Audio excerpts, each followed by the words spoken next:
So, first of all, please tell us who you are, your name, and where you're from, and why you're here. I'll give you the mic.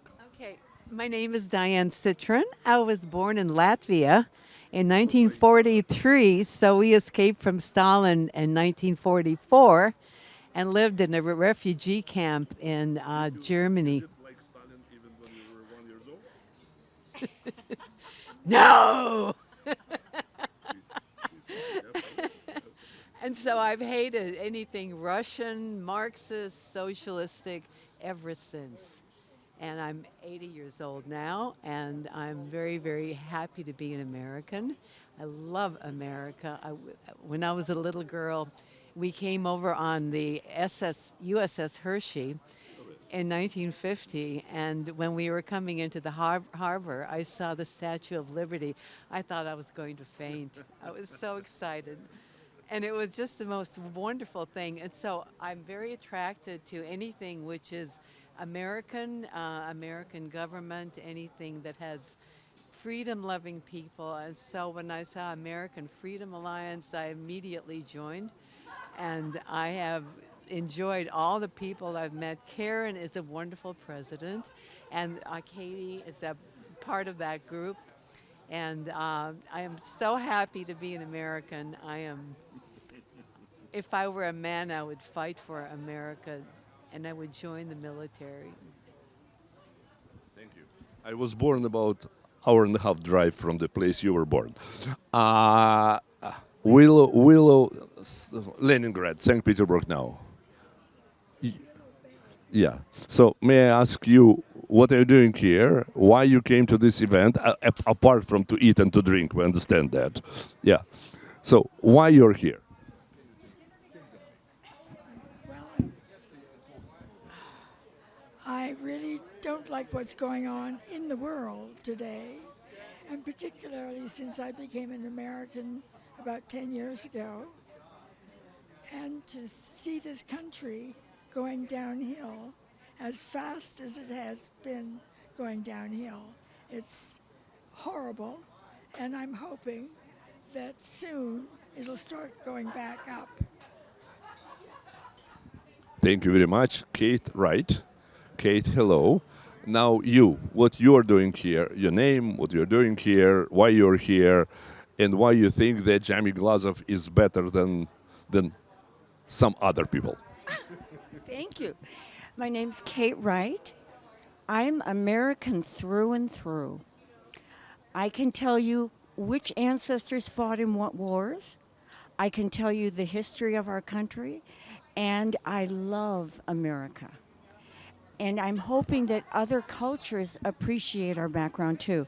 Fortunately, I had wonderful parents who taught me about what happened in the 1920s and 1930s. And when I went to the School of Foreign Service at Georgetown, which many people who were director of the CIA, they were in my class, these were people I actually know. So I was able from the age of 18 to read Marx, to study Leninism, to study all that from an American point of view. And subsequently I did work for the State Department, I've done work in the US Senate and the House. No, I'm just American. But the point is, I studied communism in all its forms with Jan Karski, who had dual citizenship with Israel and the United States of America, and he was considered probably the key expert on communism through the 1940s, 1950s. And he challenged FDR, but FDR turned him down. Correct. In fact, that was the name of his book. But anyway, so he was one of my formative professors. So I had a very good foundation, and I'm not easily kabukied into Barack Obama. Michael Finch, and I'm the president of the David Horowitz Freedom Center. I've worked with Jamie for over 20 years, and so I organize the event. I'll be introducing Jamie. We're very honored to have him as part of the Freedom Center. So that's why I'm here. It's my duty. Why you like Jamie? He's a great editor, great writer. He's a brilliant thinker, and I'll mention some of this in the introduction, but he really is brilliant. He understands the left as well as anybody, as much as David. So I'm honored. He's a good friend. He's a great writer, and he's a great fighter for freedom. So. What's your name, who you are, why I'm here, who invited you, etc.? Oh, wonderful. Thank you. My name is Karen Sigmund. I am the president of the American Freedom Alliance, another LA conservative-based organization that holds events. And I'm here because I've known Jamie for a very long time. I love the Horowitz Freedom Center. David is a hero of mine. Mike Finch. Everyone to do with the Horowitz Freedom Center is just terrific. And Jamie, I'm excited about his book. I'm excited about hearing him talk. Can you tell me one more thing? Why do you think Jamie is good, what he's doing right, and why he's better than others? Great question. I first met Jamie when he was hosting the Glazov Gang many years ago, and he's, of course, still is. But the format of it at that time was different. There were a number of panelists, and he would ask questions. And I was actually a panelist a number of times, and that was my first experience doing any media like that. He had reached out because I had started an organization called Rage Against the Media, fighting against propagandistic media, and so I was a panelist a number of times. And I thought how he organized that show was terrific. The questions he asked were great. The groups that he got together was really fun. And since that time, I've seen him doing some incredibly powerful interviews, and he just doesn't stop at anything. He just keeps going and gets the truth. Absolutely last question. What's your organization is doing and how to find you? So I'm president of the American Freedom Alliance, and what we do is a lot of different kind of events. Lately, we are involved in a series of conferences called World War III, the Early Years. We held one in Los Angeles last year, and now we're actually taking it on the road, and it's in large part to do with China, with globalist organizations, with unrestricted warfare. And next week, we will be in Charlotte, North Carolina, which I'm very excited about. And we have an amazing roster of speakers every time, and you can find us at AmericanFreedomAlliance.org. Thank you very much. Appreciate it. Tell us who you are, both of you, one and after that two. What are you doing here? Why you came here? What do you anticipate from here? My name is Darlene Casella, and we came here from the Palm Springs area, and we come quite often because we enjoy the Horowitz events and because we love Jamie Glazov. I've read most of his books, and I'm looking forward to reading this one, and so that's why we're here. Why do I like Jamie so much? I like Jamie for a lot of reasons. One, because he is an original thinker. When you read anything that Jamie has written, or when you listen to his the Glazov Gang when he does an interview, you're not getting the same kind. You're getting a different slant on information than you would get anywhere else. It's because of the way he thinks and the way he interprets things, and I really enjoy that very much. I'm Patricia Pyle. I came with Darlene Casella. We're from Palm Desert, Palm Springs area, and I came to see Jamie Glazov because I like him, and like everyone else who is here.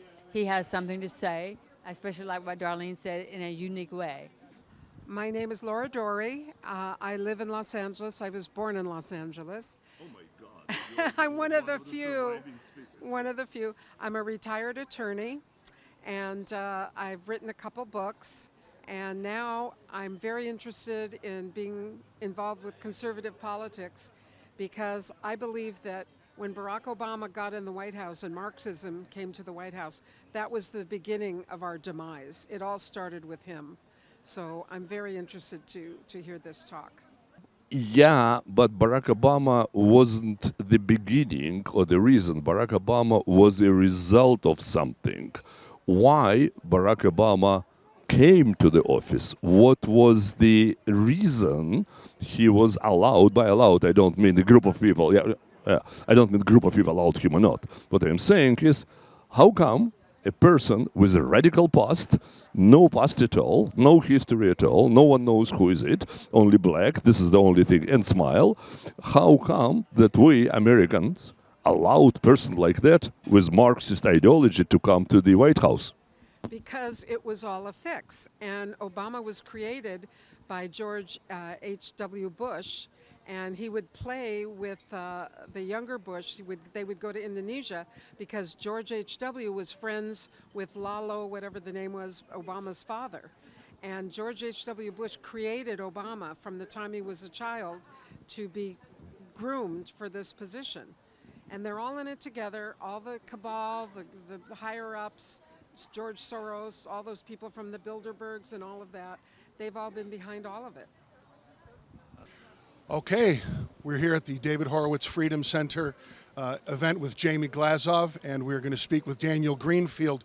Daniel, it's great to see you, and since we're here to honor Jamie Glazov and listen to him speak, what have you got to say about Mr. Glazov and his new book? Well, Mr. Glazov, as I like to call him Jamie, is an absolute force of nature. He's always working on something. He's always putting something together. And when we brought so many of us together for this book, there's a lot of talented people who worked on this. Like yourself? Oh, I think the other people are a bit more talented, but it was a great alliance, and it was a great marriage to take on a subject that still remains very timely, Barack Hussein Obama. Indeed. Why don't you tell me a little bit about what you think about the impact of Barack Hussein Obama even years after he's left office? Oh, it's ground zero. It's ground zero for American politics. There was a ground zero in New York City on September 11th. That was a physical ground zero, the political, the moral, even the cultural ground zero was definitely the Obama administration. You look at the policy impact, all the old Obama people are still there. They're either in the Biden administration or they're scattered throughout various political institutions. And as far as culture goes, we learn to accept the unacceptable, and that is unfortunately something we're at in politics. We've learned to accept what would formerly have been unacceptable, and it actually gets worse every single year. And that is definitely Obama's legacy. Well, then let me ask you this, because you write a lot about Israel, and obviously there's a huge conflict since October 7th. Why don't we zero in on what you think Barack Obama's legacy is as pertains to our current state of affairs? Well, as far as the conflict in the Middle East goes, Barack Obama came into office, and even before that, his Iraq war speech, which really put him on track to the Senate and the presidency, set out this idea that America ought to abandon our traditional allies, that we ought to turn on them, and that we need to reorient ourselves to addressing the various grievances that the various Islamic terrorist groups have.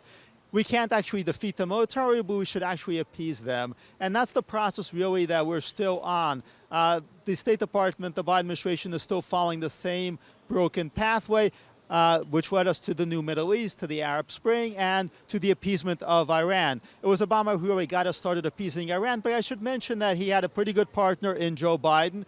Joe Biden, a few months after September 11th, came out and said we should just send a check for $200 million to Iran. This was a guy who had been cultivated by the Iran lobby. So it's important to understand, of course, Obama. It's also important to understand the network of people around Obama, which includes, by the way, a guy named Joe Biden. Daniel Greenfield, thank you very much for joining me at the Freedom Center tonight. Always my pleasure. Have a great weekend. Hi there, we're here at the David Horowitz Freedom Center event. Jamie Glazov is the featured speaker. I'm here with Larry Elder, none other than Mr. Larry Elder. The great Eldersky, the sage from South Central, the black face of white supremacy, the czar of common sense, Don Lorenzo. All right, gets the plug in for the LA Times there. You know, since we're here for Jamie Glazov, let's start with Jamie Glazov. Tell me, your experience with Jamie and what you think of Jamie. He's got his book, Barack Obama's True Legacy. Well, I'm a big fan of Jamie. I'm a big fan of the David Horowitz Freedom Center. David and I have been friends for a very long period of time. And regarding the book that Jamie has written, I've got a real issue with Barack Obama. I was in Boston in 2004 when he gave that introductory speech to the Democrat nominee, who was the green guy, John Kerry. John Kerry. Thank you. How quickly I forget. And this guy with funny ears, skinny guy, came out with a name nobody could pronounce. And he said, there's no blue America, there's no red America, there's just one America, the United States of America. People went nuts. There's no black America, there's no white America, there's just one America, the U.S. of America, and people went nuts. I said to my producer, that guy is going to run for president someday, and someday he may get elected. Fast forward, before he could figure out where the bathroom was, he decided to run for president, which is fine. And he was not yet the front runner. Hillary was. But because he was coming, 60 Minutes interviewed him. And the interviewer was Steve Croft. He said, "Senator, if you don't win, will it be because of your race?" And I'm at home by myself, and I sat back and I said, let's see how this man answered this question. Is he going to give an answer the way Al Sharpton did when he ran and lost, or Jesse Jackson did when he ran and lost, which was to blame racism? And much to my surprise and pleasure, Senator Obama said no. If I don't win, it will be because I have not articulated a vision that the American people can embrace. I said, hallelujah. I'm not going to vote for him. Tax, spend, regulate. At the time, he opposed the war in Iraq. At the time, I supported it. But at least I said to myself, this guy is not what I call a victocrat. And indeed, during the campaign, he spoke at a black church, and he talked about how much racism there is in America. A lot of black people feel that America remains systemically racist, is imbued with racism even now. And Obama said at the pulpit, the Moses generation, referring to the generation of MLK, quote, has gotten us 90% of the way there, close quote. My generation, he said, the Joshua generation, has to get us that additional 10%. And I thought that was reasonable. You know, there was a poll I saw some years ago. 8% of Americans believe Elvis is still alive. About 5 or 6% believe if you send him a letter, he will get it. So America will never be completely devoid of racism. You're always going to have a certain percentage. So I thought the 10% was pretty reasonable. So that's the person that America thought they elected. When he entered Oval Office the third week of January 2009, both blacks and whites, according to polls, thought race relations would get better. When he left 8 years later, both blacks and whites thought race relations got worse. How could that be? Because for 8 years, this man played the race card time and time and time again, irresponsibly, without reason. The first time was when he said the Cambridge police acted stupidly. You might remember the Cambridge police briefly arrested his friend from Harvard, Henry Louis Skip Gates, who had come back from vacation, forgot his door key, and he and the driver pushed open the door of his house. A neighbor saw it, didn't recognize him, called 911. White cop shows up, doesn't know if he belonged to the house, and very politely says, please step out and show me ID. And instead of cooperating with that perfectly reasonable order, Skip Gates said, I'll come out if your mama tells me to come out, or something like that. Got briefly arrested, becomes this big deal, and Barack Obama said publicly, what he should have said is, I had a chat with my friend. They've known each other for a number of years. And I said to him, you know, one of the problems with our community is that a lot of young black men, when they're pulled over, don't comply. They resist, and as a result, something that could have been relatively minor escalates to DEFCON 1. And I told my friend Skip Gates, you're a role model. You're a Harvard professor, for crying out loud. You had an obligation to cooperate, and you didn't do it. You should apologize to the officer. What did Obama say? The Cambridge police acted stupidly. Then there was, if I had a son, he looked like Trayvon. Then there was invoking Ferguson in a speech before the United Nations when Ferguson was a complete lie. Michael Brown did not have his hands up, did not say don't shoot. He embraced Black Lives Matter, had Al Sharpton over to the White House, who's America's preeminent race card hustler over 80 times, maligned the police. So again, as I said, by the time he left office, race relations got worse. And so I'm happy that a book is coming out outlining all of this, because Obama still walks into a room, gets a standing ovation, and does not, in my opinion, deserve one. He was a fraud on that issue. So, Larry, let me ask you this. I don't know if you share this view, but a lot of people feel like the people who champion MLK have dispensed with his message, and that we've moved past equality and we've dispensed with equality. And the way I like to say is, you know, equity, MLK, or equity, Marxism, equality, MLK. But we seem to have gone past equality. You're exactly right. I feel that the civil rights movement went off the rails when it went from demanding equal rights to demanding equal results. Those are two very different things. Interesting that you should mention this, MLK. I just watched a movie last night about Bayard Rustin, produced by Michelle and Barack Obama. Bayard Rustin was a civil rights activist who was the guy that put together the March on Washington that culminated in the I Have a Dream speech. He was black and openly gay, brilliant. And the movie was all about the heroic performance of him putting together the disparate civil rights group that often quarreled with each other to culminate in that one day where MLK made that famous speech. What was not in the movie, and I understand why it wouldn't be. The movie was about this particular time. But if you look at Bayard Rustin's life, he opposed race-based preferences. He even said, because someone is underrepresented in a given profession does not necessarily mean there's discrimination. That it's a complete antithesis with the way the left views things right now. He also called reparations preposterous, his word. He said, my great-grandfather picked cotton. Maybe he was entitled to something, but nobody owes me anything. Barack Obama used to be adamantly opposed to reparations, and then about a year or two before he left office, he gave an interview where he said, quote, you could make a theoretical case for reparations, close quote. He didn't endorse it, but that was a different position than the one he used to have. And also, you've got a whole series, what I call race hustlers, people like Al Sharpton, Ibram X. Kendi, Ta-Nehisi Coates, who get paid telling white people how wicked they are. Bayard Rustin criticized a guy named Stokely Carmichael, who was a founder of a civil rights organization, who had moved to Africa, and when he came back to America to give speeches, he got paid $2,500 a pop, which was a lot of money in those days. And Rustin criticized that. He said, people like Stokely Carmichael come out here and tell white people how effed up they are, close quote. And that's a time when you could make an argument that the country was certainly more racist right now, so you could understand someone speaking that way. But today, after we've elected a black president and re-elected a black president, I went to Brown University. We had a black female president of my university. Claudine Gay was president of Harvard. I can go down the list. The head of the American Bar Association. We've had, I think, one or two black presidents. The largest association of lawyers. The AMA, the largest association of doctors, was also headed up by a black person not long ago. We've had black governors, black mayors. The mayors of all America's three biggest cities, LA, Chicago, New York, are black. I mean, the idea that racism remains a major problem in America today is insulting to people like my father and my mother who went through true Jim Crow America. So Barack Obama, in my opinion, made things worse by essentially saying, it doesn't matter that you elected me. It doesn't matter all the progress we've made.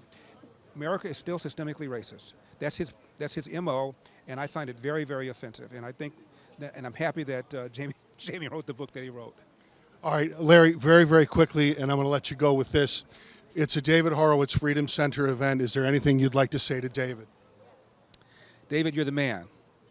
I remember when your Freedom Center was named after you, it was about time. I don't know that you know that David pretty much helped save my career in radio. When I first got on radio, which was 1994, after about 6 or 9 months, there was a group called the Talking Drum Community Forum, a handful of angry black people that wrote letters to every single one of my sponsors. And over time, we lost about $5 million as sponsor after sponsor began pulling from my show. You're a CEO of United Airlines. They're one of my sponsors. You get a series of letters from people in the black community in L.A. saying that Larry Elder is a racist, anti-black talk show host who puts down black people. You pull the ad. And so sponsor after sponsor, knowing nothing about my show, in those days, it wasn't syndicated. You couldn't go online and hear the show yourself. So people just believed these letters. And I went to management and I said, look what's happening to my revenue. And management was convinced that in time the group would get tired and go away. I said, I know people like this. They're not going to go away. So management did not let me fight back. So little by little, my show began to be undermined by sponsors leaving. David contacted me. I didn't even know David then. And David said, what the hell's going on? I told David what I told you. He said, what could save your show? I said, the only thing that could save my show, because management is not fighting for me. Frankly, I think management was probably semi-happy that I was under pressure. I said, the only thing that could save me is for my ratings to go up. And he said, how can we get your ratings up? I said, well, the station doesn't advertise. He said, what if we took out TV ads and talked about what was going on? So David raised $500,000, put on a bunch of TV ads. My ratings went through the roof, and after a while, the boycott went away because the sponsor then came back, and management realized that I was worth more to them on the air than off the air. But if it hadn't been for David, I think my career might very well have been strangled at that point. So, David, I thank you personally. I thank you publicly. I'm just doing it again. And my love to April. The Sage from South Central. Thank you.